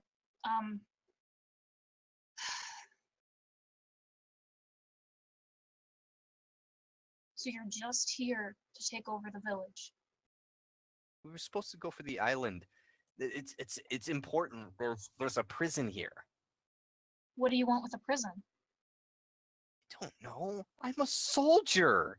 Okay, you can't blame me for asking. Alright.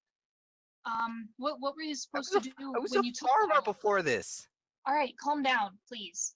What were you going to do when you took the island? Hold it? Burn it down? Whatever the commander told us. Who's your commander? Guy named Kem. Hard ass. True believer. Chase, not understanding at all, throws it. Ask about the kids. Can she understand Chase? Yeah, absolutely. Oh, okay. Just because you can understand this guy doesn't mean you lost understanding. All right. I just wanted to. Okay, so now she can speak everyone else's common language and this guy. Are you I actually, mean the ones that they have in common. Not well. I don't know.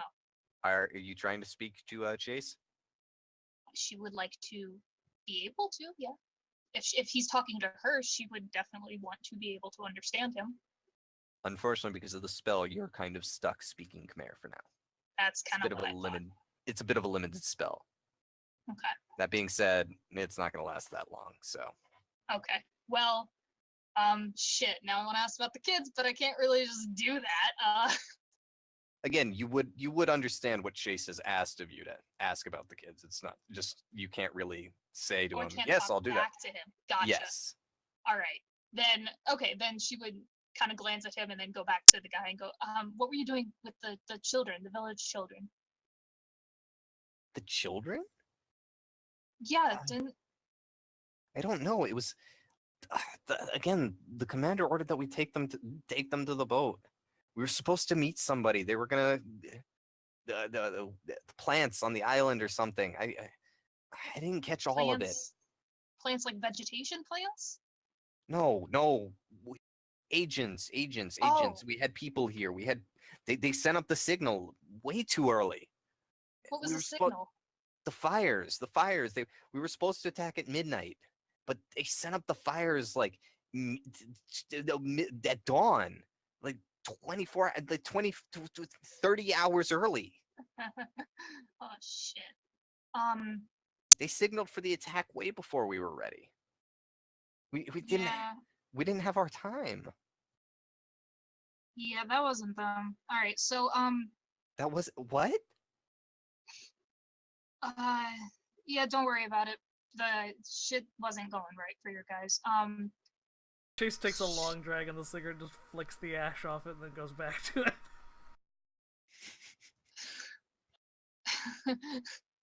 um, do you know what you're gonna do with the kids when you got them on the boat?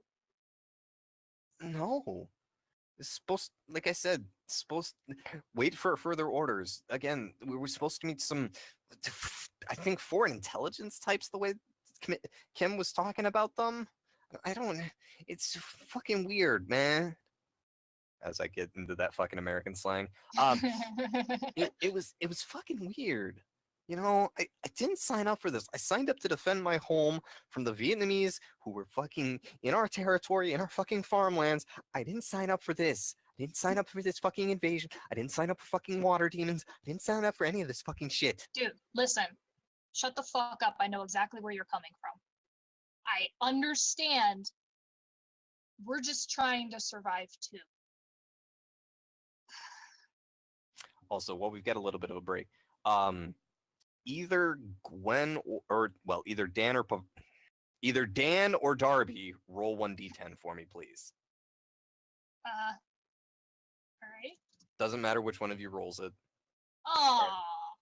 You've got one more minute of your Khmer speak left.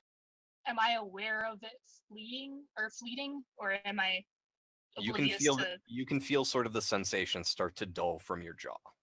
Okay, then all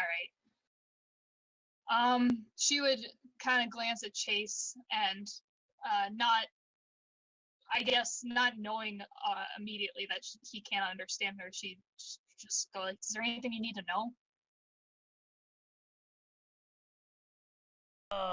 So I'm having to guess from that look what she's asking. You could be roll fair, psychology. It is a pretty searching look, like Yeah. you know. Wow. Okay. Okay. Let's see here. Already marked. What is it? Oh.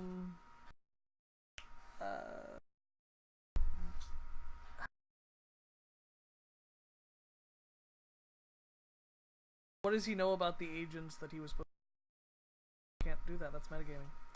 Yep. start having a hard time without knowing the information from her. I Yeah. can't ask. Yeah. My trouble is I'm trying really hard not to use information. Where would they have taken the children? And Without Gwen knowing would anything, kind now of- I can ask that. Yeah, and Gwen would kind of start to say that like he doesn't know, but then she'd glance at him and go, "Do you know where they were taking the children once they got on the boat?" The man gives just a shrug and a shake of his head. And she just kind of looks back to Chase like, You just saw him." Shrug.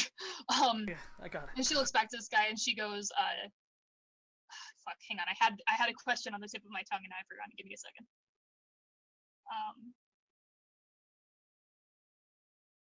Oh shit, my brain just completely emptied itself. It pooped. She would look at him and go, is there anything else you guys are good? Okay, so your signal was set off too early. So does that mean that you're done here now, or are people going to keep coming back to the island? No. Near as I can tell, no. It was just, I mean, unless they're dug in and holding, I don't hear any gunfire. I guess we took the island? Yeah, I don't really know. Shit. Gwen just kind of starts to think about like, I don't actually really know what we're gonna do to this guy. Pretty sure I know what Chase wants to do to him. The sensation starts to fade even further from your jaw, and you can feel the magic start to seep out of you. And You've probably feeling only that- got one more good question that you could Yeah. ask and Well, get an answer for.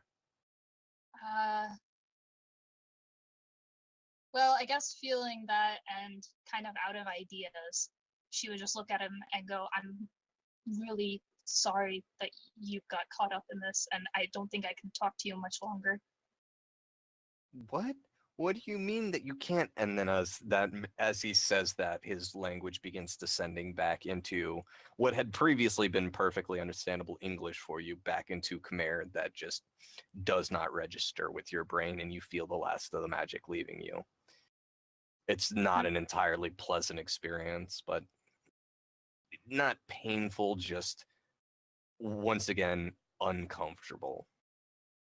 And Gwen just kind of shakes her head at him a little, and she just says, "I'm sorry" again, and in This Finnish. time, well, Yeah, this time in a very clear language, something that she speaks naturally.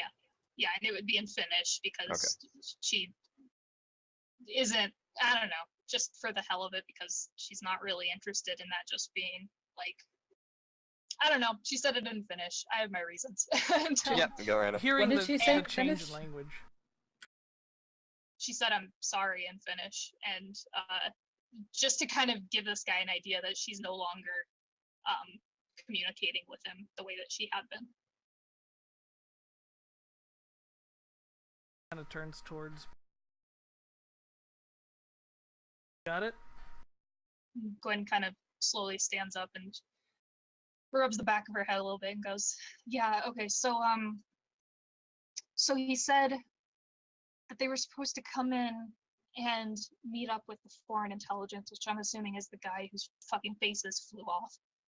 And their signal was supposed to be a fire that was going to be set at midnight, but they saw the fire that we started and thought that they were being called in early, which is why they're here. And I think they're done. I don't think we need to fucking stay until midnight, man." Nothing about the kids. He has no idea what they were going to do with them. He was just a soldier following orders. I asked a few times about that. They were supposed to take them onto a boat, and that is all he knew. And he takes the cigarette and he flicks it off to the side. Soldiers following orders, yeah. Chase walks towards the guy in the back of the corner and just kind of manhandles him up into a walking, drags him towards the door. Wait, where are you going with him?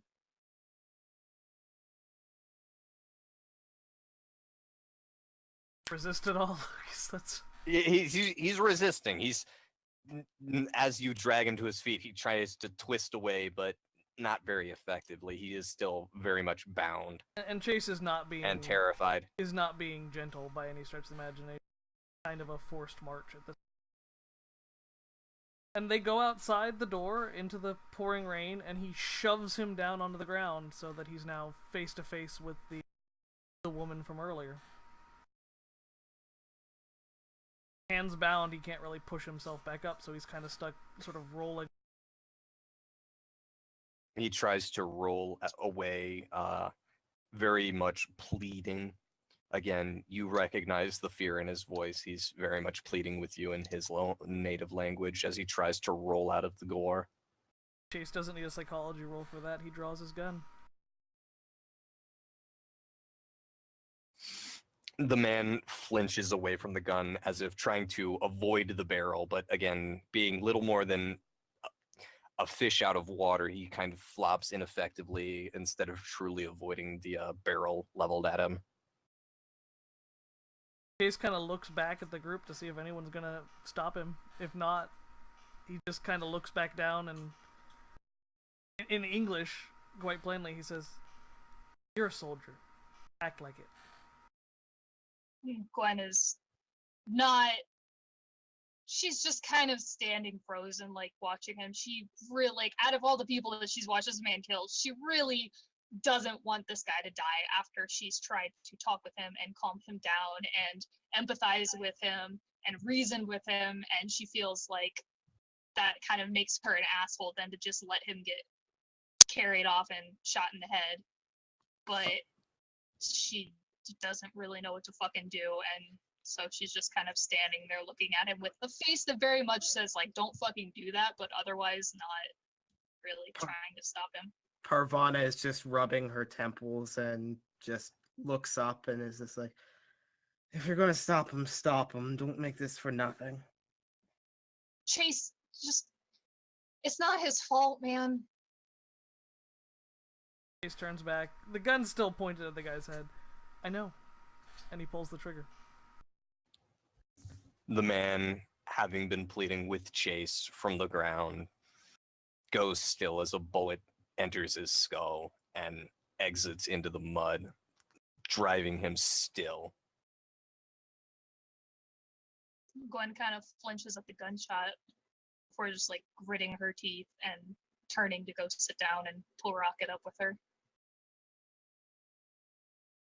Anderson's gone quiet with the sound of the gunshot. She's no longer laughing, no longer giggling. There's no tapping of feet. There's nothing. Sage just quietly walks back inside and sits down. Chase closes the door and sits.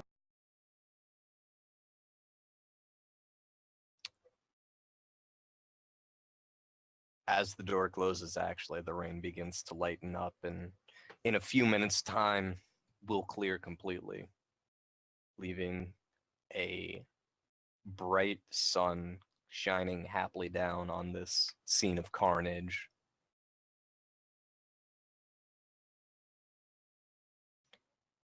For a while, you won't be disturbed. Which, if those of you want to use some time to look inward and relax and try to recover some sanity, this would be the time to do it. That's a sanity roll itself, right? Yes, and you're trying to roll over your current sanity. Heyo. Chase is literally wallowing in what he. Yep. Parvana is going to go out and just look at what and see Chase standing there and then just kind of press her back up against the wall. Chase is sitting, actually. Smoking, the gun's still in his hand, but his eyes are closed and he's looking pretty much straight up towards the. It's 1d10 to get sanity back, right? Yes. And I'm not rolling for the dog because he's at full. Oh, yeah, boy. That only bumps it up 5. God damn it. I wish I could roll over. So this is I command. thought you could go higher than your sanity. No, you can't. No. Oh. Luck.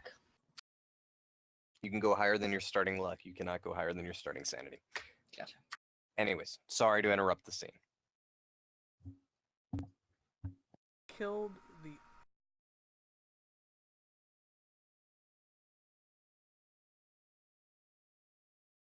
top of that, part of a military organization.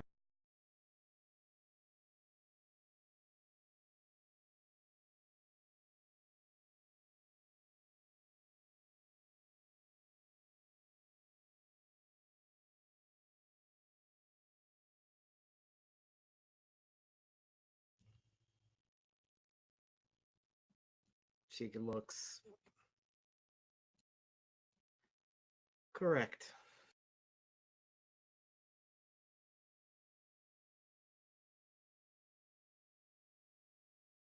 No.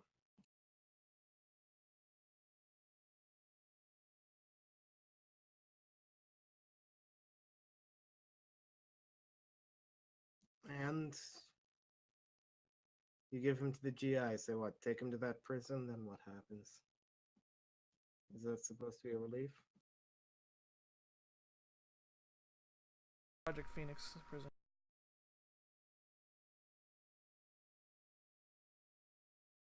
Young kid like that, knowing nothing. Most of his teeth and express that he knew nothing.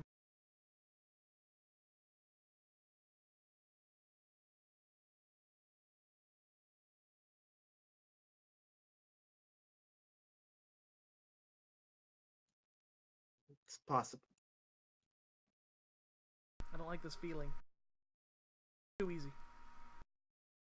Not this mission. The threats, they're too easy to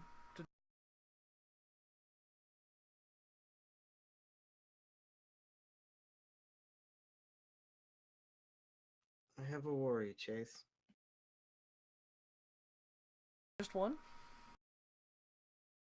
Shockingly, yes. Say again, I didn't get that. Shockingly, yes. I don't think anyone's gonna argue with you,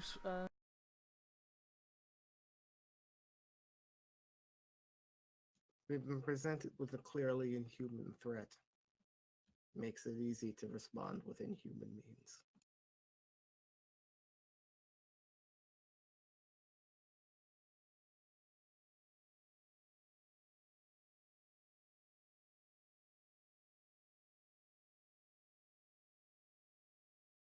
Killing's easy. Justifying it's easier. Don't lose sleep over it.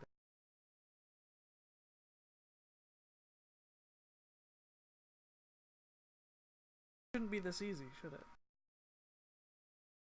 Feel bad about this. Lives I've taken. Work to prevent loss.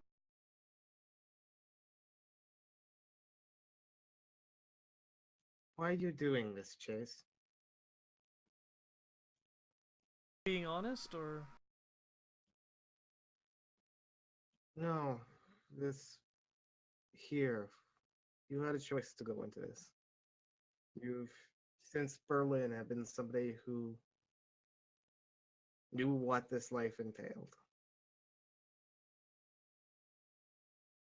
now I know people killing other people, that's one all sorts of reasons. That is human. Now we know that we aren't alone. There are things far more horrible than us. What is one life?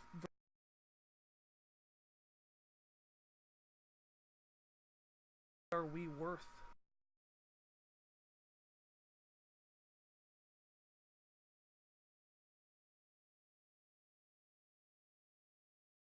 No, I understand, Chase.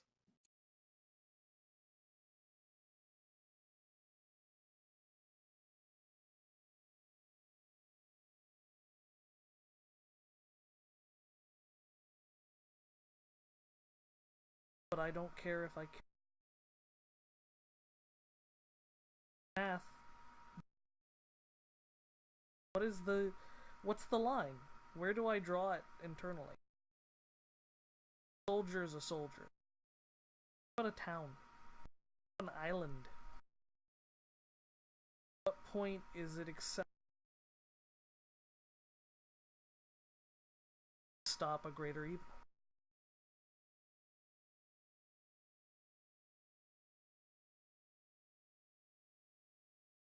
Ash off the cigarette, which has grown far too.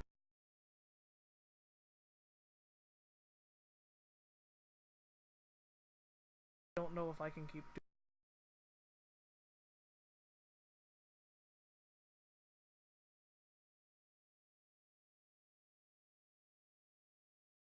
Chase.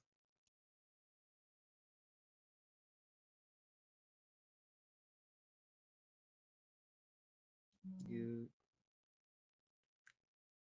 told me not too long ago to prepare a bag and get ready to disappear if need be.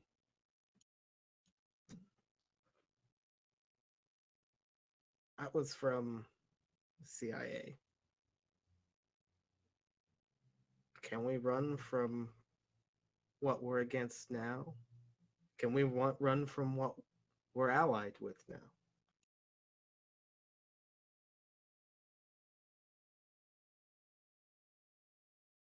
No.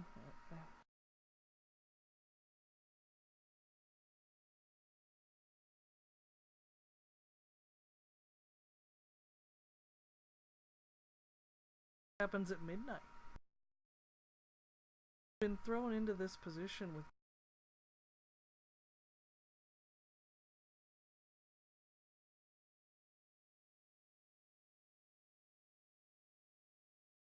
don't even know if we can leave yet. Everyone's dead. Every native person that we've encountered on this island is dead now. And even some non-native ones. Some creatures I can't even begin to explain. And But we're let's be still honest. here. Chase, if midnight is what we're waiting for, and this is just the prelude, those GIs are dead too. And anybody in a radius could be dead. Those kids that escaped could already be sunk and at the bottom of the sea. You have a team there now, and you still have a mission to get through. You can deal with the existential dread after.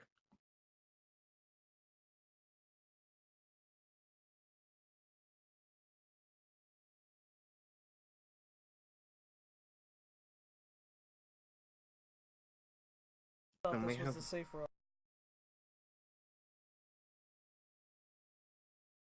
We didn't know.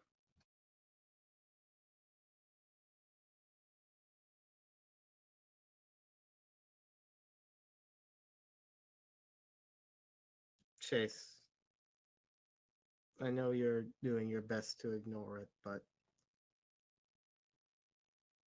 I need to tell somebody. I looked down the barrel of my own gun, too. But I saw that we were faced with God knows what, and a gun that could rip us to shreds in a moment. And I saw I had made the decision to probe into this further before. And in that moment, I made the choice to see if I could use whatever we could against them. I don't know what I'm going to find out further I go down this path.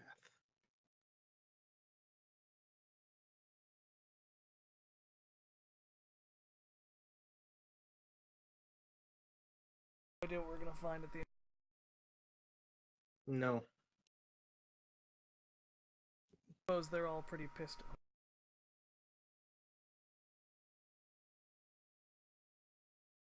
They're faced with an apocalyptic threat, Chase. We have a simple task. Look at something. Get out. We'll complete that task and see from there.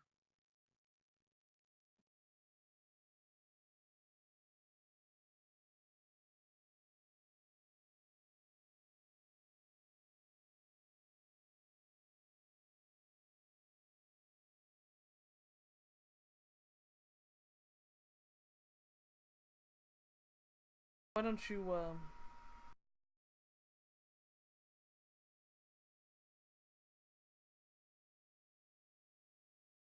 put up some mounds, something we can get away from gunfire.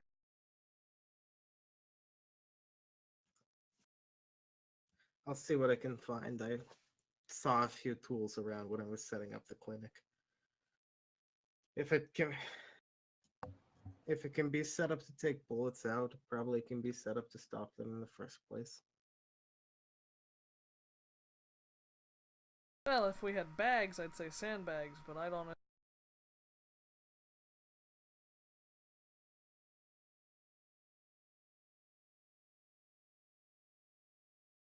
I'll see who I can get shoveling.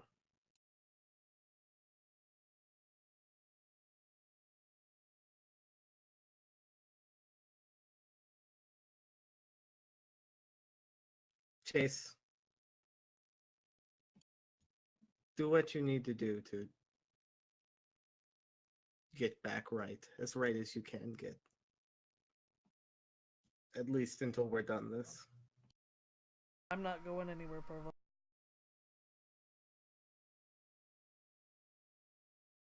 Afterwards.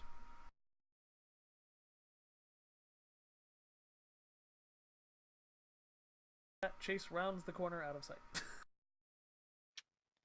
And as Chase